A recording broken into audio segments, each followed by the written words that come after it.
தொண்டரடிப்பொடியாழ்வார் அருளிய திருமாலையில் 15வது பாசுரம் பார்க்கலாம். மெய்யற்கே மெய்யனாகும் விதி இலா என்னைப் போல பொய்யற்கே பொய்யனாகும் புட்கொடி உடைய கோமான் உய்யப்போ உணர்வினார்கட்கு ஒருவன் என்று உணர்ந்த பின்னை ஐயப்பாடு அறுத்து தோன்றும் அழகன் ஊர் அரங்கமன்றே. இந்த 15வது பாசுரத்துலேருந்து ஒரு 10 பாசுரம் 24வது பாசுரம் வரைக்கும் என்னெல்லாம் உதவிகள் பகவான் செய்கிறார் அப்படிங்கிறத பற்றி ஆழ்வார் அருளுகிறார். அதில் இப்போ இந்த 15வது ஸ்லோகத்தோட அர்த்தம் பார்க்கலாம். அவர் தன்னை பற்றியே சொல்கிறார். எப்படி இருந்தாரா, துளி பக்தி கூட இல்லாமல் எங்கெல்லாமோ அலைஞ்சிட்டு இருந்தேன். அப்படிப்பட்ட எனக்கு துளி பக்தி வந்த உடனே பகவான் என்ன பண்ணுறார், துளி பக்திக்கே மெய்யனாகிடுறார். அப்படியே தன்னோட இதை ஃபுல்லாக கொடுத்துட்றாராம். மெய்யற்கே மெய்யனாகும், துளி பக்தி வந்தால் போகிறோம். அப்படியே பகவான் நமக்கு அருள் புரிய ஆரம்பிச்சுடுறார். யாரை போல, விதியிலா என்னை போல. நான் எப்படி ஒரு இது கூட பக்தி இல்லாமல் இருந்தேனோ என்னையே அவர் மாற்றிட்டார். ஆனால் பொய்யற்கே பொய்யனாகும். ஆனால் பொய் சொல்கிறவா இருக்காளே,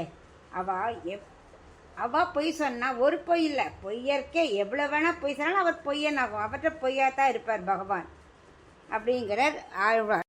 நம்ம உஜ்ஜீவனம் அடையணும்னு நினச்சா போகிறோம். ஒரு தடவை ஒருத்த நினச்சா போகிறோம், உடனே பகவான் என்ன பண்ணுறார், நம்மகிட்ட இருக்கிற ஐயத்தெல்லாம் போக்கிடுறார். கம்ப்ளீட்டாக போக்கிட்டு அவர் எங்கே நம்மளை காட்சி கொடுக்குறார், அழகன் ஊர் அரங்கம் பண்ணுறே. தன்னோட திருமேனி அழகெல்லாம் காமிச்சுட்டு அரங்கத்தில் திருவரங்கத்தில் சயனிச்சுட்டு இருக்காரு. அந்த பகவான் நமக்கு உஜ்ஜீவனம் அடையணுங்கிற எண்ணம் வந்துடுதுன்னா உடனே அவர் நமக்குள்ள சந்தேகத்தெல்லாம் போக்கி நமக்கு அவர் காட்சி கொடுக்குறார். அவர் இருக்கும் இடம்தான் அழகனூர் அரங்கம் அப்படிங்கிறார்.